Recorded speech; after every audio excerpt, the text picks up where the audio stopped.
Hi friends, welcome to our channel. మనం ఇప్పుడు పరమానందయ్య శిష్యుల కథలోని 8వ కథను చెప్పుకుందాము. ఒకసారి పరమానందయ్య గారి శిష్యులు పొరుగురికి వెళ్ళినప్పుడు అక్కడ కొందరు వాళ్ళకి దెయ్యాల గురించి కథలుగా చెప్పారు.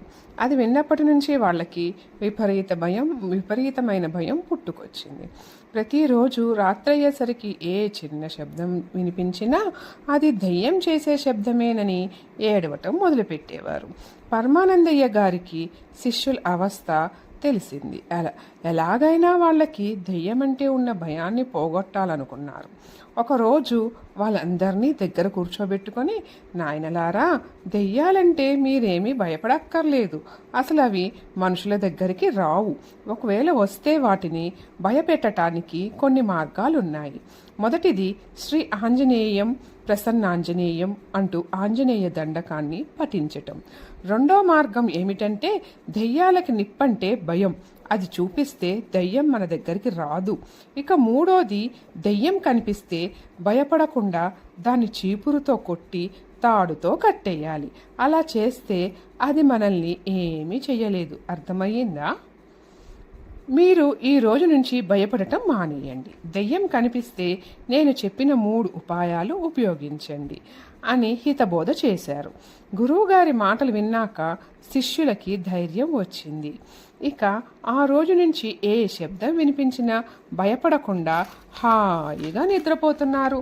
ఒకరోజు పరమానందయ్య గారు సతీ సమేతంగా పొరుగురులో ఉన్న బంధువుల ఇంటికి వెళ్ళాల్సి వచ్చింది. ఆయన శిష్యుల్ని పిలిచి, ఒరేయ్, నేను మీ అమ్మగారు మా అన్నయ్య గారింటికి వెళ్ళి 2 రోజుల్లో తిరిగి వస్తాం. ఇల్లు జాగ్రత్తగా చూసుకోండి అని హెచ్చరించి బయలుదేరారు. పరమానందయ్య గారు ఊరు వెళ్ళారన్న సంగతి ఆ ఊర్లోనే ఉన్న ఒక దొంగ గమనించాడు. వాడికి పరమానందయ్య గారి శిష్యులు వట్టి వెర్రిబాగుల వాళ్ళని తెలుసు. ఎలాగైనా ఆయన ఇంట్లో దొంగతనం చేయాలనుకున్నాడు. పరమానందయ్య గారు ఊరు వెళ్ళిన రాత్రి వదిలేసి మర్నాటి రాత్రి దొంగతనానికి బయలుదేరాడు. వాళ్ళంతా నల్లటి తారు పూసుకొని నెమ్మదిగా పెరటి గోడ దూకి ఇంట్లోకి ప్రవేశించాడు. లోపల శిష్యులకి గురువుగారు ఇంట్లో లేకపోవటంతో ఏమీ తోచడం లేదు. ఏదో తమకు చేతనైనట్టుగా వంట చేసుకొని తిన్నారు. నిద్ర మాత్రం పట్టడం లేదు. దాంతో ఒకరికొకరు దగ్గరగా కూర్చొని కథలు చెప్పుకోవటం ప్రారంభించారు. పరమానందయ్య గారు చేసిన హితబోధతో వాళ్ళకి దెయ్యం అంటే భయం పూర్తిగా పోయింది.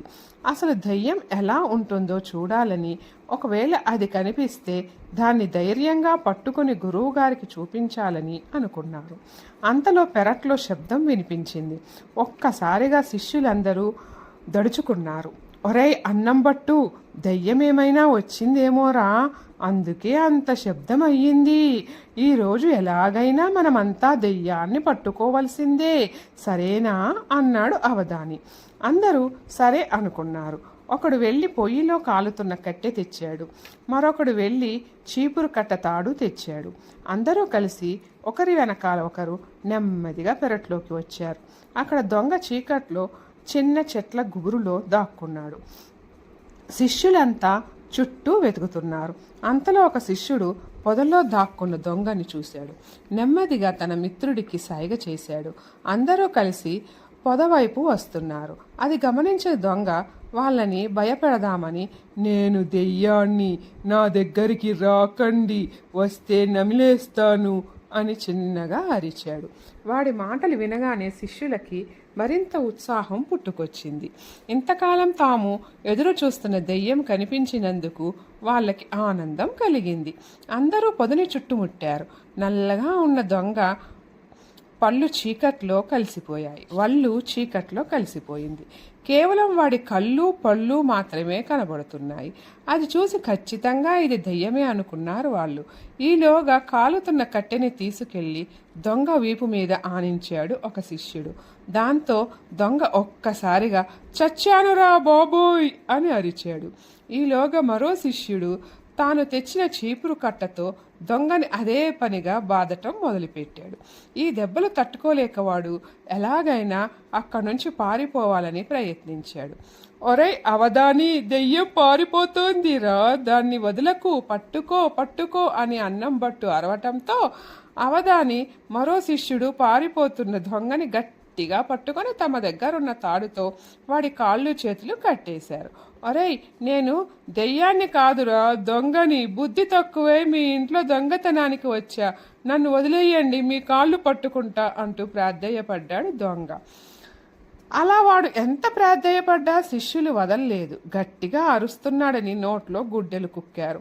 తెల్లవారింది. పరమానందయ్య గారు భార్యతో కలిసి ఇంటికి తిరిగి వచ్చారు. వచ్చి రావటంతోనే శిష్యులంతా ఎదురు వెళ్ళి, గురువుగారు గురువుగారు, ఈరోజు మీకు వింత చూపిస్తాం. ఇన్నాళ్ళు మేమంతా పిరికి వాళ్ళమని అన్నారుగా, ఆ మాట అబద్ధమని నిరూపిస్తాం. నిన్న రాత్రి అందరం ధైర్యంగా దెయ్యాన్ని పట్టుకున్నాం. మీరు చెప్పినట్టే దానికి నిప్పుతో వాత పెట్టి చీపురుతో కట్టి పెరట్లో చెట్టుకి కట్టేశాం. రండి వచ్చి చూడండి అంటూ లోపలికి తీసుకెళ్ళాడు. పరమానందయ్య గారు శిష్యుల మాట విని ఆశ్చర్యపోతూ పెరట్లోకి వెళ్ళారు. అక్కడ చెట్టు కట్టబడి మూలుగుతున్న దొంగ కనిపించాడు.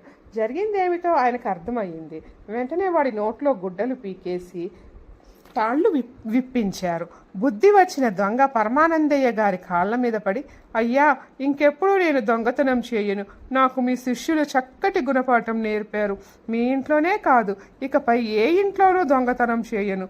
కష్టపడి పనిచేసి సంపాదించుకుంటాను. దయచేసి నన్ను క్షమించండి అంటూ ప్రాధేయపడ్డాడు.